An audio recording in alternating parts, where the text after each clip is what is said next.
I'm Mary Claire Murphy. It's nice to meet you virtually. Thank you very much for invitation. I'm very fine. I've worked on my repertoire again, and I'm preparing my recitals worldwide, and I have new programs and so on. And art is really hard work, and let me say, I'm working all the time. Yeah, so we're here to talk today about your album of Live and Encores. Could you Right. tell us a little bit about the track listing? Yes, of course. It started in March 6 in 2023, has been a very special and inspiring moment when I selected the Fazioli F278 in Sacile by Fazioli in the concert hall. And the instrument spontaneously reached my heart and soul because it enabled the interpretation of works from all epochs. One had really the impression that the instrument was born anew for each work, possessed of extraordinary breadth, palette of colors and flexibility, clarity, transparency, presence, and yet warmth, culminating in nearly a purity, sensational. So, what was the spontaneous idea of capturing the sound in a recording? All those present, Paolo and Luca Fazioli, Dieter and Sylvia Fischer from Germany, who are the owners of the representative from Fazioli in Germany. Job Wienancy is a chief technician from Fazioli in Sacile. They're thrilled by this idea. Elena Turin, the PR manager from Fazioli, succeeded in organizing 3 dates in April last year, where I presented in the concert hall of Fazioli 3 days and in the presence of invited guests in a program of wide range, which was recorded live by the eccentric sound engineer and technician Matteo Costa. The repertoire represented in Live and Encores consists of works that I had really studied since my earliest youth and performed in numerous concerts and recitals. It is something personal and therefore authentic, which is why I choose this program. All the composers I decided to put in this program are inspired from Bach, and they all had learned from Bach for their compositions. Especially Chopin was inspired by Bach, and also Schumann, and it's really something personal.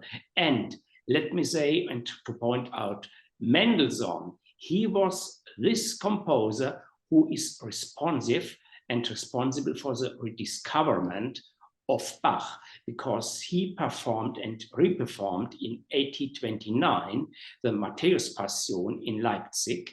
And let me say, already his own sons, Wilhelm Friedemann and Carl Philipp Emanuel Bach, didn't understand Bach and their father in their way of compositions and how he composed, because they already had been composers in the classical manner and style.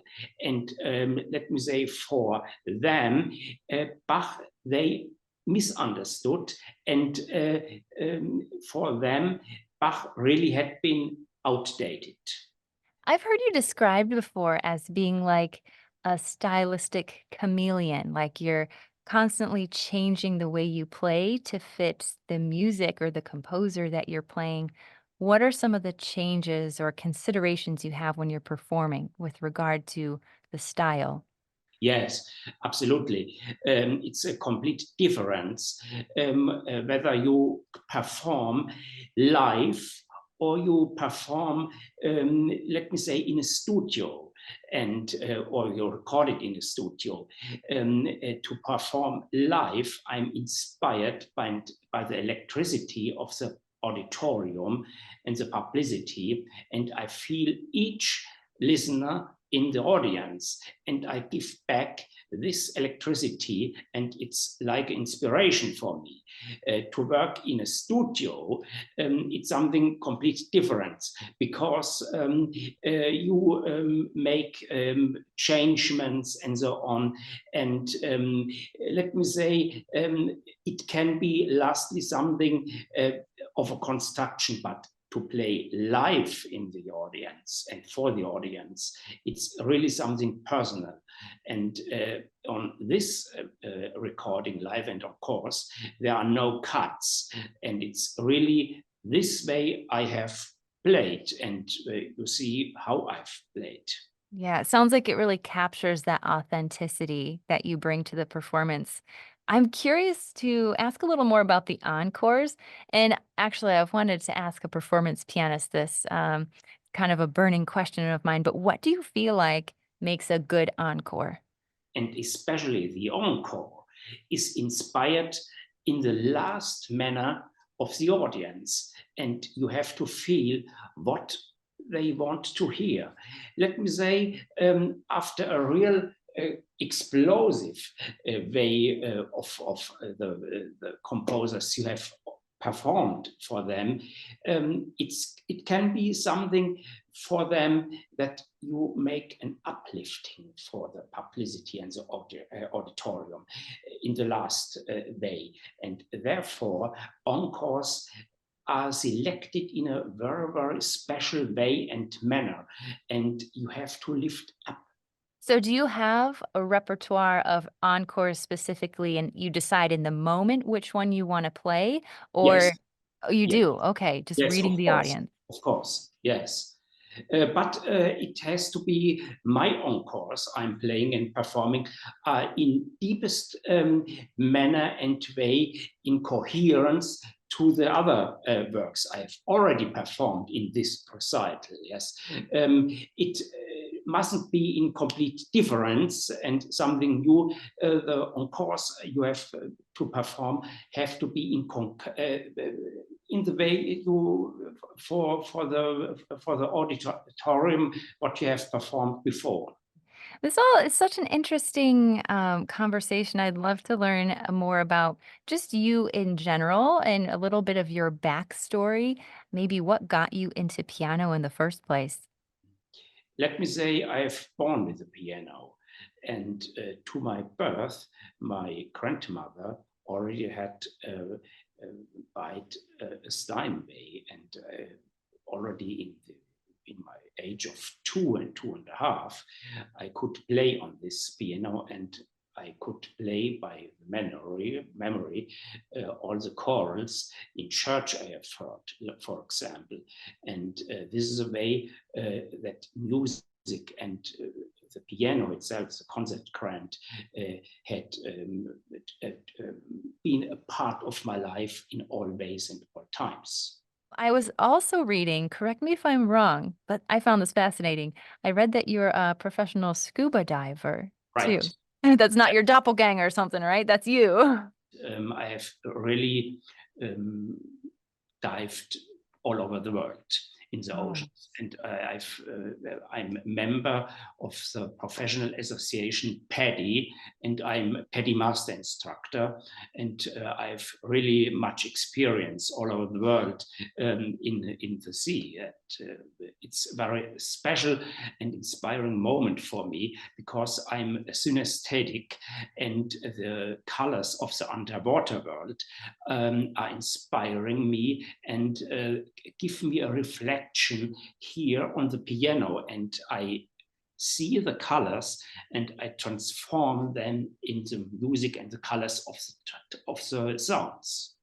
So I wonder, have you ever played Debussy's Sunken Cathedral? It seems like you'd be the perfect person with your interest in the underwater world and music coming Yeah, together. I've studied there in Paris, Conservatoire, and in Frankfurt by very famous persons. You have to keep in mind, as a child and youngster, I had been taught by one of the last master students of the legendary Helmut Walcher.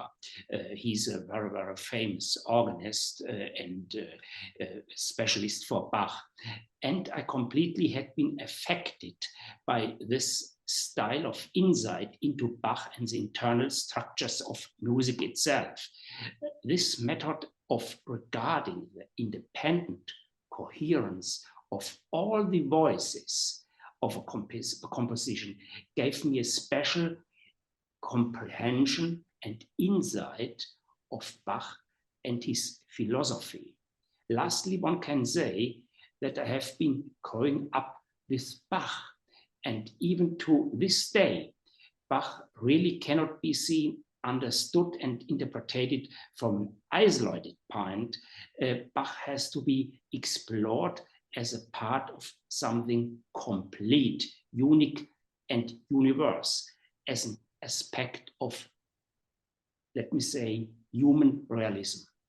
I feel like you've given us such a great foundation for listening to this album of live and encores. But is there anything that you would like us to know before we go listen to it? Feel the moment and feel inspired by the tension I have given and the intensity I've given in this way of life. And this is really something special, I would say. And we'll certainly keep that in mind. From WGTE, congratulations on the release, and maybe we can chat again sometime. I think so. I'm very frankly, and I thank you very much for this conversation and invitation.